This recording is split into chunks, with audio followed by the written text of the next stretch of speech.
ಎಲ್ಲರಿಗೂ ನಮಸ್ಕಾರ. Welcome back to my channel. ನಾನು ದಿವ್ಯಾ. ಇವತ್ತಿನ ವಿಡಿಯೋದಲ್ಲಿ ಹಾಗಲಕಾಯಿ ಗೊಜ್ಜನ್ನ ಯಾವ ರೀತಿ ಮಾಡೋದು ಅಂತ ತೋರಿಸ್ಕೊಡ್ತಿದ್ದೀನಿ. ದೋಸೆಗೆ, ಚಪಾತಿಗೆ ಮತ್ತು ರೈಸ್ಗೂ ಕೂಡ ತುಂಬ ಚೆನ್ನಾಗಿರುತ್ತೆ. ಸ್ವಲ್ಪನೂ ಕಹಿ ಇಲ್ಲದೇ ಬೆಲ್ಲ ಹಾಕ್ತೇನೆ ಹಾಗಲಕಾಯಿನ ಯಾವ ಥರ ಮಾಡೋದಂತ ತೋರಿಸ್ಕೊಡ್ತಿದ್ದೀನಿ ಪಲ್ಯನ. ಇವಾಗ ನಾನು ಡೈರೆಕ್ಟಾಗಿ ಕುಕ್ಕರ್ಗೆ ಮಾಡ್ತಿದ್ದೀನಿ. ಇವಾಗ ನಾನು ಕುಕ್ಕರ್ನ ಇಟ್ಕೊಂಡು ಅದಕ್ಕೆ 4 ಟೇಬಲ್ ಸ್ಪೂನ್ ಆಯಿಲ್ನ ಹಾಕ್ಕೊಂಡಿದ್ದೀನಿ. ಸ್ವಲ್ಪ ಸಾಸಿವೆ, ಕರಿಬೇವು. ಸಾಸಿವೆ ಎಲ್ಲ ಚಿಟ್ಕೊಟ್ಟಿದ ಮೇಲೆ ಬೆಳ್ಳುಳ್ಳಿನ ಹಾಕ್ಕೊಬೇಕು. ಬೆಳ್ಳುಳ್ಳಿ ಇಷ್ಟ ಇಲ್ಲ ಅಂದವರು ಸ್ಕಿಪ್ ಮಾಡ್ಬೋದು. ಬೆಳ್ಳುಳ್ಳಿ ಹಾಕೋದ್ರಿಂದ ಟೇಸ್ಟ್ ಚೆನ್ನಾಗಿ ಬರುತ್ತೆ. ಬೆಳ್ಳುಳ್ಳಿನ ಹೆಚ್ಕೊಂಡು ಒಗ್ಗರಣೆಗೆ ಹಾಕ್ಕೊಂಡು ಒಂದು 4 ಈರುಳ್ಳಿನ ಕಟ್ ಮಾಡಿ ಹಾಕ್ಕೊಂಡಿದ್ದೀನಿ. ಈರುಳ್ಳಿ ಎಲ್ಲ ಗೋಲ್ಡನ್ ಫ್ರೈ ಬರೋವರೆಗೂ ಚೆನ್ನಾಗಿ ಫ್ರೈ ಮಾಡ್ಕೋಬೇಕು. ಇವಾಗ ನಾನು ಕಡಲೆಕಾಳನ್ನ ಹಾಕೋತಿದ್ದೀನಿ. ಒಬ್ಬೊಬ್ಬರು ಒಂದೊಂದು ರೀತಿ ಮಾಡ್ತಾರೆ, ಬಟ್ ಈ ರೀತಿ ಒಂದು ಸಲ ಮಾಡಿ ನೋಡಿ. ನಮ್ಮ ಕಡೆ ಎಲ್ಲ ಹೀಗೆ ಮಾಡ್ತಾರೆ ಜಾಸ್ತಿ. ಕಡಲೆಕಾಳು ಹಾಗಲಕಾಯಿ ಕಾಂಬಿನೇಷನ್ಗೆ ತುಂಬ ಚೆನ್ನಾಗಿರುತ್ತೆ. ನಾನಿಲ್ಲಿ ಕಡಲೆಕಾಳನ್ನ, ಒಣಗಿರೋ ಕಡಲೆಕಾಳನ್ನ ನೈಟ್ ನೆನೆಸಿಟ್ಟಿದ್ದೀನಿ. ಯಾವುದೇ ರೀತಿ ಫಸ್ಟೇ ಬೇಯಿಸ್ಕೊಟ್ಟಿಲ್ಲ, ಡೈರೆಕ್ಟಾಗಿ ಹೀಗೆ ಕುಕ್ಕರ್ಗೆ ಹಾಕ್ತಿದ್ದೀನಿ. ಕಡಲೆಕಾಳನ್ನ ಹಾಕ್ಕೊಂಡು ಎಣ್ಣೆಯಲ್ಲಿ ಸ್ವಲ್ಪ ಹುರ್ಕೋಬೇಕು. ಕಡಲೆಕಾಳೆಲ್ಲ ಸ್ವಲ್ಪ ಫ್ರೈ ಆದಮೇಲೆ ಒಂದು 6 ಟೊಮೊಟೊ ತೊಗೊಂಡಿದ್ದೀನಿ ನಾನು. ಟೊಮೊಟೊ ಎಲ್ಲ ನೀಟಾಗಿ ಮಿಕ್ಸ್ ಮಾಡಬೇಕು.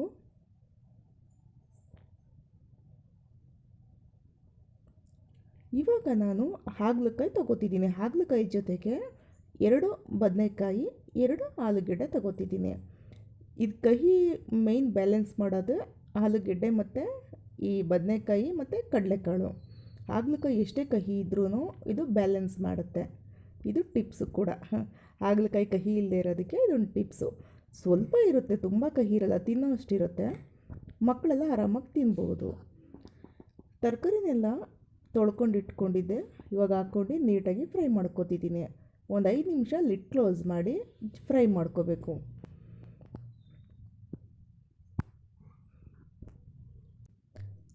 ಯಾರ ಕಡೆ ಎಲ್ಲ ಈ ಥರ ಹಾಗಲಕಾಯಿ ಗೊಜ್ಜನ್ನ ಮಾಡ್ತೀರಾ ಕಮೆಂಟ್ ಮಾಡಿ ತಿಳಿಸಿ. ನಮ್ಮ ಕಡೆ ಎಲ್ಲ ಜಾಸ್ತಿ ಹೀಗೆ ಮಾಡೋದು. ನಾವು ದೋಸೆ ಮಾಡಿದ್ರೆ, ಚಪಾತಿ ಮಾಡಿದ್ರೆ ಈ ಥರ ಮಾಡ್ತೀವಿ. ಮತ್ತು ರೊಟ್ಟಿ ಮಾಡಿದ್ರು ಕೂಡ ಈ ಥರ ಗೊಜ್ಜು ಚೆನ್ನಾಗಿರುತ್ತೆ. ಇವಾಗ ಇದಕ್ಕೆ ರುಚಿಗೆ ತಕ್ಕಷ್ಟು ಉಪ್ಪು ನಾನು ಇವಾಗಲೇ ಹಾಕ್ಕೊಬಿಡ್ತೀನಿ. ಮತ್ತು ಇನ್ನೊಂದ್ಸಲಿ ಉಪ್ಪನ್ನ ಆ್ಯಡ್ ಮಾಡೋಲ್ಲ. ಉಪ್ಪು ಹಾಕ್ಕೊಂಡು ನೀಟಾಗಿ ಮಿಕ್ಸ್ ಮಾಡ್ಕೋಬೇಕು. ಒಂದು 10 ನಿಮಿಷ ಲಿಡ್ ಕ್ಲೋಸ್ ಮಾಡಿ ಬೇಯಿಸ್ಕೋಬೇಕು. ಹಾಗಲಕಾಯಿ ಎಣ್ಣೆಯಲ್ಲಿ ನೀಟಾಗಿ ಫ್ರೈ ಮಾಡ್ಕೊಳ್ಳೋದ್ರಿಂದ ಕಹಿ ಬರೋದಿಲ್ಲ.